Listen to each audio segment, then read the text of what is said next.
रहा है, इसको बुखार है, जिसके होंठ सुर्ख हो चुके हैं और ये बच्चे की आंतें निकली हुई हैं बाहर। ये आंतें,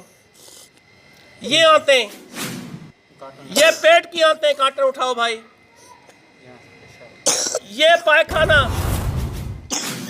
ये देखिए इसकी हालत, जो खांसी से इन्फेक्शन हो चुकी है, इसकी सीने से इन्फेक्शन हो गई है, जितना खांसता है। ये यहाँ से हमारे नौनिहाल यहाँ से पायखाना वगैरह करता है, जो इसका ये बार काटन से इसको रोकता है। ये खुला हुआ होता है और ये दर जाकर भीख मांगता है। कोई बंदा आता है 10, कोई 20, कोई 50, इसको देकर जाता है। क्या हमारी हॉस्पिटल्स खत्म हो चुकी हैं?